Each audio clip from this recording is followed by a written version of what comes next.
Hi hello അങ്കമിട്ടിന്റെ പുതിയൊരു വീഡിയോയിലേക്ക് എല്ലാവർക്കും സ്വാഗതം. നമ്മൾ സംസാരിക്കാൻ പോകുന്നത് സ്ഥാനാർത്ഥി ശ്രീകുട്ടൻ എന്ന സിനിമയെ കുറിച്ചിട്ടാണ്. നമ്മുടെ കുട്ടിക്കാലത്തെയും ബാല്യകാലത്തെയും ഒക്കെ ഓർമ്മിപ്പിക്കുന്ന തരത്തിൽ നല്ലൊരു സിനിമയാണിത്. ഇത് കണ്ടുകഴിഞ്ഞാൽ നമുക്ക് തീർച്ചയായിട്ടും പഴയകാലം അല്ലെങ്കിൽ കുട്ടിക്കാലം എന്തായാലും ഓർമ്മ വരും. നല്ലൊരു പോസിറ്റീവ് മെസ്സേജ് നൽകുന്ന ഒരു സിനിമ കൂടിയാണ്. കുട്ടികൾക്ക് എന്തായാലും കാണാൻ പറ്റിയ നല്ലൊരു സിനിമയാണ്. അപ്പോൾ എല്ലാവരും ഈ സിനിമ കാണുക. ഇനി അടുത്തതായിട്ട് നമുക്ക് സിനിമയുടെ ഒരു ചെറിയ കഥയെ കുറിച്ചിട്ട് പറയാം, അല്ലെങ്കിൽ ഒരു ചെറിയൊരു വിവരണം ആണ് നമ്മൾ ഉദ്ദേശിക്കുന്നത്. ഈ സിനിമയെ നമുക്ക് കുറച്ച് കുട്ടികളുടെ ജീവിതമായിട്ടോ അല്ലെങ്കിൽ ഒരു സ്കൂളിന്റെ ജീവിതമായിട്ടോ ഒക്കെ ബന്ധപ്പെടുത്താവുന്നതാണ്. ഇതിൽ നായകൻ ശ്രീകുട്ടനാണ്. ശ്രീകുട്ടന്റെ സ്കൂൾ ജീവിതം അല്ലെങ്കിൽ ക്ലാസ് മുറി, അവിടെ നടക്കുന്ന പല സംഭവങ്ങളാണ് ഈ ചിത്രത്തിലുടനീളം വരുന്നത്. ഈ ചിത്രത്തിന്റെ സ്റ്റാർട്ടിങ് ഇവർ ക്ലാസ്സിൽ വന്ന് പഠിക്കുന്ന അല്ലെങ്കിൽ ഉഴപ്പുന്ന തരത്തിലുള്ള കുട്ടികളാണ്. അങ്ങനെ ഈ കുട്ടികൾ ഒരിക്കല് ലീഡർ ആവണമെന്ന ആഗ്രഹം ഇവരുടെ ഉള്ളിൽ ഉദിക്കുകയാണ്. അങ്ങനെ അവർ ആ ലീഡർ ആവാൻ വേണ്ടിയിട്ടുള്ള എലക്ഷനും അതുപോലെ പല കാര്യങ്ങളുമാണ് ഈ ചിത്രത്തിലുടനീളം ഉള്ളത്. കുറേയധികം ചിരിക്കാനും അതുപോലെ തന്നെ കുറേയധികം ചിന്തിക്കാനുമുള്ള നല്ലൊരു സിനിമ കൂടിയാണ്. സൈജു കുറുപ്പ് ഇതിൽ നല്ലൊരു വേഷത്തിലാണ് എത്തുന്നത്. ഇതിൽ ഉടനീളം നല്ലൊരു വേഷമാണ് സൈജു കുറുപ്പിന് കിട്ടിയിട്ടുള്ളത്.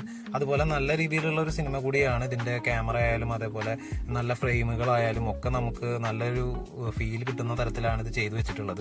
അപ്പൊ ഈ സിനിമ എല്ലാവരും കാണും. അപ്പോൾ ഈ സിനിമ കാണാൻ വേണ്ടിയിട്ട് ഇതിന്റെ ഫയൽ നമ്മുടെ ടെലഗ്രാം ലിങ്കിൽ കൊടുത്തിട്ടുണ്ട്. അപ്പൊ ലിങ്ക് നമ്മുടെ ഡിസ്ക്രിപ്ഷനിൽ ഇട്ടിട്ടുണ്ട്. അപ്പൊ അതിൽ കയറിയിട്ട് ക്ലിക്ക് ചെയ്ത് നിങ്ങൾക്ക് ആ സിനിമയുടെ ഫയൽ ഡൗൺലോഡ് ചെയ്ത് നിങ്ങൾക്ക് കാണാവുന്നതാണ്. അപ്പൊ ഇനി അടുത്തൊരു വീഡിയോയുമായിട്ട് വരാം. അപ്പൊ എല്ലാവർക്കും ബൈ. നമ്മുടെ ചാനൽ പുതിയതായിട്ട് കാണുന്നവരാണെങ്കിൽ ഒന്ന് സബ്സ്ക്രൈബ് ചെയ്ത് ബെല്ലൈക്കൺ പ്രസ് ചെയ്തിട്ട് എനബിൾ ചെയ്തിട്ടോളൂ. അപ്പൊ എല്ലാ വീഡിയോസും നിങ്ങൾക്ക് നോട്ടിഫിക്കേഷൻ ആയിട്ട് വരുന്നതാണ്. അപ്പൊ എല്ലാവർക്കും